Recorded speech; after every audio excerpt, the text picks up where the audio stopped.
Welcome to SA sari pre pleating. இன்றைக்கி வந்து நம்ம கிளாஸில் என்ன பார்க்க போகிறோம் அப்படின்னா, சாரி ப்ரீ ப்ளீட் பண்ணுறதுக்கு என்னென்ன தேவை, என்னென்ன ப்ராடக்ட்ஸ் தேவை உங்களுக்கு, அப்புறம் எப்படி மெஷர்மெண்ட் பண்ணுறது, எப்படி அயர்ன் பண்ணுறது, எப்படி பாக்ஸ் ஹோல்ட் பண்ணுறது, அப்புறம் வந்து இந்த செஸ்ட் ப்ளீட் எல்லாம் நிறைய பேருக்கு வைக்கிறதுக்கு ரொம்ப கஷ்டமாக இருக்கும். அந்த சைடு தெரியணும், அதெல்லாம் எப்படி வந்து நீங்கள் மறைச்சி அழகாக ப்ரீ ப்ளீட் பண்ணி ஒரு ப்ரைடுக்கோ இல்லை யாராவது உங்கள் சர்வீஸ் பண்ணுறவங்க யாராவது உங்களுக்கு கேட்குறாங்க அப்படின்னா அவங்களுக்கு எப்படி பர்ஃபெக்டாக பண்ணி கொடுக்கணும் அப்படிங்கிற அந்த டீட்டெயில்ஸ் வந்து உங்களுக்கு கரெக்டாக சொல்லிடுவேன்னா இந்த வீடியோவை நீங்கள் நல்லா பார்த்து திரும்ப திரும்ப பார்த்து ப்ராக்டிஸ் பண்ணுங்கள். ஒவ்வொரு மெஷர்மெண்ட்ஸும் நீங்கள் மைண்டில் வச்சு பண்ணுங்கள். ஒரு 2-3 டைம் பண்ணும்போது உங்களுக்கு ஈஸியாக வரும். ஃபஸ்ட்டு ஸ்டார்டிங்கில் உங்களுக்கு ரொம்ப கஷ்டமாக தான் இருக்கும். அப்புறம் 2-3 சாரீஸ் பண்ணிகிட்டே இருங்க, ஈஸியாக வந்துடும். அதுக்கு ஃபஸ்ட்டு வந்து மெஷர்மெண்ட்ஸ் கம்பல்சரி தேவைப்படும். மெஷர்மெண்ட்ஸ் வந்து நீங்கள் கரெக்டாக மைண்டில் வச்சுக்கோங்க, அதுவே உங்களுக்கு ரொம்ப ஈஸியாக இருக்கும்.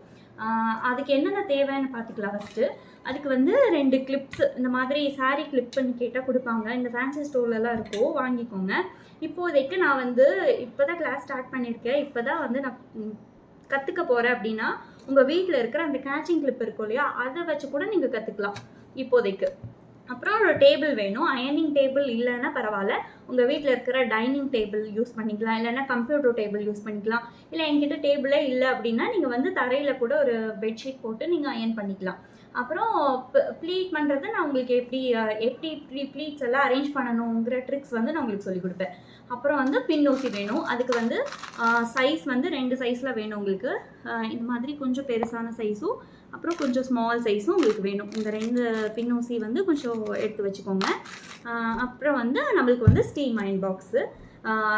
அதுக்கு முன்னாடி வந்து நம்மளுக்கு வந்து இன்ச் டேப் வந்து உங்கள்கிட்ட ஒரு கஸ்டமர் வராங்க அப்படின்னா அதுக்கும் உங்களுக்கு அதை இது வந்து நீங்கள் மெஷர்மெண்ட் கரெக்டாக எடுக்கிறதுக்கு இன்ச் டேப் வேணும். இல்லை அப்படின்னா ஒருத்தங்க வந்து ஒருத்தங்க உங்களுக்கு சாரீ கொடுக்குறாங்க, ஆனால் அவங்க வந்து உங்ககிட்ட வர முடியாது, ஃபோன்லேயே உங்களுக்கு மெஷர்மெண்ட் சொல்கிறாங்க அப்படின்னா அவங்களோட சாரியை நீங்கள் மெஷர்மெண்ட் பண்ணுறதுக்கும் நீங்கள் இன்ச் டேப் கண்டிப்பாக வேணும், வச்சுக்கோங்க. அப்புறம் வந்து ஸ்டீம் அயர்ன் பாக்ஸ் வந்து எதுக்கு ஸ்டீம் அயர்ன் பாக்ஸ் வந்து நீங்கள் இப்போ தான் கற்றுக்குறீங்க, ஃபஸ்ட்டு நீ கற்றுக்கிட்டு இருக்க அப்படின்னா உங்களுக்கு ஸ்டீம் அயர்ன் பாக்ஸ் கம்பல்சரி வேணுங்கிறது இல்லை. கற்றுக்கிறவங்க வந்து இப்போதைக்கு உங்கள் வீட்டில் இருக்கிற நார்மல் அயர்ன் பாக்ஸை வச்சு நீங்கள் கற்றுக்கோங்க. அப்புறமா நீங்கள் ஒரு ப்ரைடுக்கோ இல்லை நீங்கள் சர்வீஸ் பண்ணி கொடுக்குறீங்க அப்படின்னா கொஞ்சம் அதை மட்டும் நீங்கள் வந்து வாங்கிக்கோங்க. ஏன்னா அந்த ஸ்டீம் அயர்ன் பாக்ஸ் வந்து நீங்கள் அயர்ன் பண்ணும்போது அந்த பர்ஃபெக்ஷன் வந்து அந்த பக்கம் இந்த பக்கம் கலையாமல் அப்படியே இருக்கும். அதுக்கு தான் நார்மல் அயர்ன் பாக்ஸும் அப்படியே தான் இருக்கும். ஆனால் நீங்கள் வந்து அது வந்து கொஞ்சம் இப்போ இது வந்து ஒரு டைம் அயர்ன் பண்ணிங்கன்னா அது வந்து ஒரு 2-3 டைம் நீங்கள் அயர்ன் பண்ணுற மாதிரி இருக்கும், அவ்வளோதான் வித்தியாசம். மற்றபடி நீங்கள் இந்த ஸ்டீம் அயர்ன் பாக்ஸ் தான் கம்பல்சரி வேணும். இதை வாங்கினா தான் நான் கிளாஸ் கற்றுக்க முடியுங்கிறதுலாம் இல்லை. அயர்ன் பண்ணாத இருக்கிற சாரீ கூட இருக்குங்க, அயர்ன் பண்ணாமல் வெறும் ப்ரீ ப்ளீட் பண்ணி வைக்கிற சாரீ கூட இருக்கும். ஆனால் கொஞ்சம் சில்க் சாரீஸ் எல்லாம் வந்து ரொம்ப மொடான்னு இருக்கும் இல்லையா, அந்த சாரீக்காக அயர்ன் பாக்ஸ் நம்மளுக்கு தேவைப்படும்.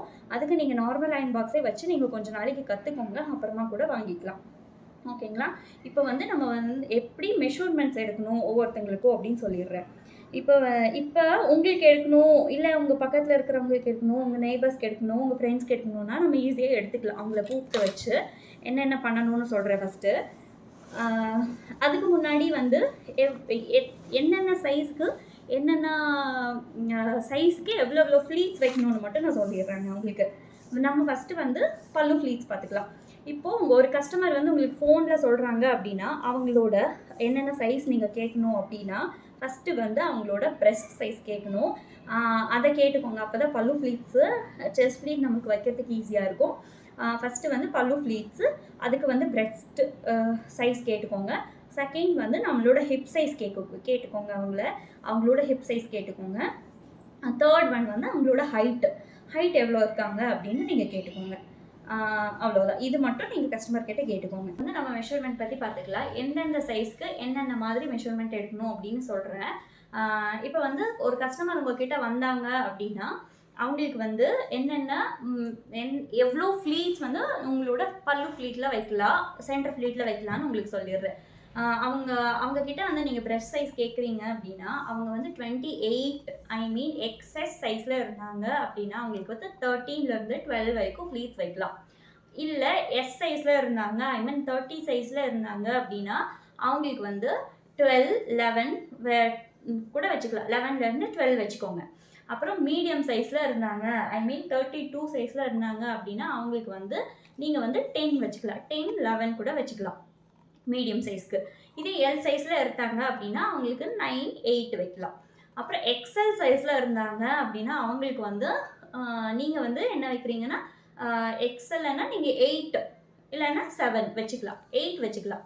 8 வந்து நீங்கள் வச்சுக்கலாம். இன்னும் கொஞ்சம் ஒரு மாதிரி அவங்க கொஞ்சம் இன்னொன்று வேணும் அப்படின்னா நீங்கள் 8 கூட வச்சுக்கலாம். 7லேருந்து 8 வந்து எக்ஸ்எல்க்கு வச்சுக்கலாம். சரிங்களா? இப்போது டபுள் எக்ஸ்எல் ட்ரிபிள் எக்ஸ்எல்க்கு வந்து நீங்கள் கம்பல்சரி 6 தான் வைக்கணும். ஏன்னா அதுக்கு கம்மியாக 7, 8 வச்சிங்கன்னா அவங்களுக்கு வந்து இந்த சைடு வந்து தெரிகிற மாதிரி ஆயிரும். நீங்கள் இந்த மெஷர்மெண்ட்ஸ் எல்லாம் நீங்கள் எழுதி வைக்கணும்னு இல்லை, நான் பிடிஎஃபாக உங்களுக்கு சென்ட் பண்ணிடுறேன். அதனால் ஒன்றும் ப்ராப்ளம் இல்லை. நீங்கள் சும்மா இப்போ கிளாஸை கவனிச்சா மட்டும் போதும். ஓகேங்களா? இந்த சைஸ் மட்டும் நான் பிடிஎஃப் சென்ட் பண்ணிடுறேன். அதை வச்சு நீங்கள் கரெக்டாக இது பண்ணிட்டீங்கன்னா உங்களுக்கு வந்து மெஷர்மெண்ட் எடுக்கிறது ரொம்ப ஈஸியாக இருக்கும். ஓகேங்களா? இப்போ வந்து நம்மளோட சென்டர் ஃப்ளீட் வந்து பார்த்துக்கலாம். சென்டர் ஃப்ளீட் வந்து அவங்க வந்து அதே தான். நீங்கள் எஸ் சைஸில், எக்ஸ்எஸ் சைஸில், மீடியம் சைஸ்லலாம் இருந்தாங்கன்னா அவங்களுக்கு நீங்கள் 8 எடுத்துக்கலாம். அதே நீங்கள் 8 ஃப்ளீட்ஸ் சென்டர் ஃப்ளீட் எடுத்துக்கலாம். இதே அவங்க வந்து எல், எக்ஸ்எல், டபுள் எக்ஸ்எல் அப்படியெல்லாம் இருந்தாங்கன்னா நீங்கள் 6 வைக்கலாம். ஒரு ட்ரிபிள் எக்ஸ்எல் இல்லைன்னா அவங்களுக்கு வந்து அந்த ப்ரெக்னன்சியாக இருக்காங்க, அவங்க வயிறு ரொம்ப பெருசாக இருக்குது அப்படின்னா அவங்களுக்கு வந்து நீங்கள் என்ன பண்ணுறீங்கன்னா 5 to 6 ஃப்ளீட்ஸ் வந்து சென்டர் ஃப்ளீட் வச்சுக்கோங்க. அவ்வளோதான். இது மட்டும் தெரிஞ்சால் போதுங்க. இப்போ வந்து ஹைட் பார்த்துக்கலாம். ஹைட் வந்து அவங்க 5.5 inch 5 feet இருக்காங்க அப்படின்னா அவங்களுக்கு வந்து இந்த நம்மளோட நீயிலேருந்து 5 inch கீழே வச்சுக்கணும். ஓகேங்களா? இன்கேஸ் அவங்க வந்து மீடியம் சைஸில், ஐ மீன் 5 feet இருக்காங்க அப்படின்னா அவங்களுக்கு வந்து நீங்கள் வந்து இந்த நீயிலேருந்து ஒரு 10 inch கீழே வச்சுருங்க.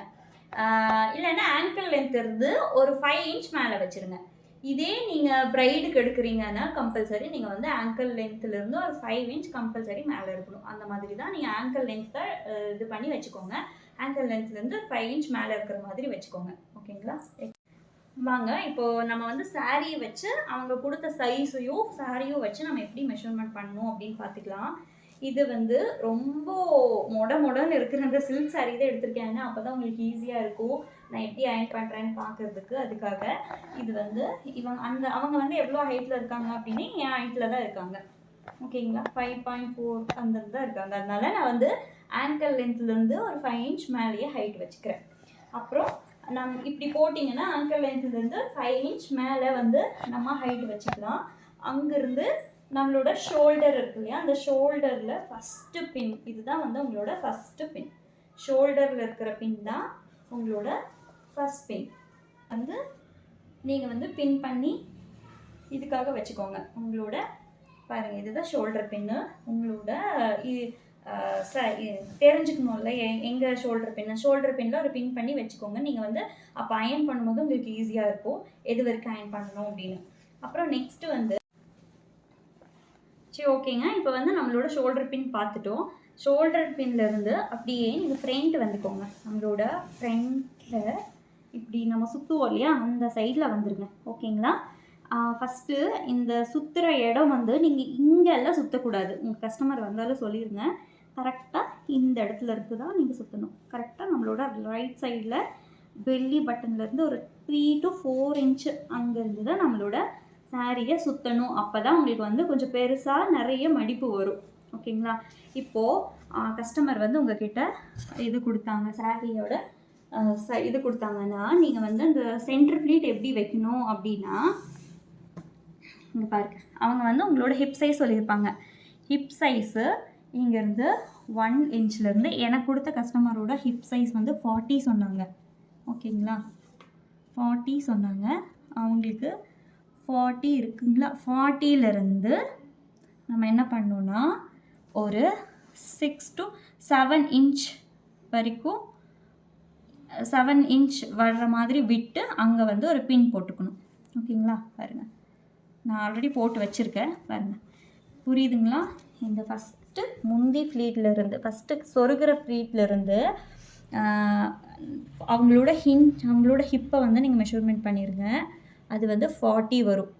அந்த 40லேருந்து ஒரு 6 to 7 inch விட்டு அங்கே ஒரு பின் பண்ணிக்கோங்க. அவ்வளோதான். இது வந்து ஃபஸ்ட்டு பின்னு. சரிங்களா?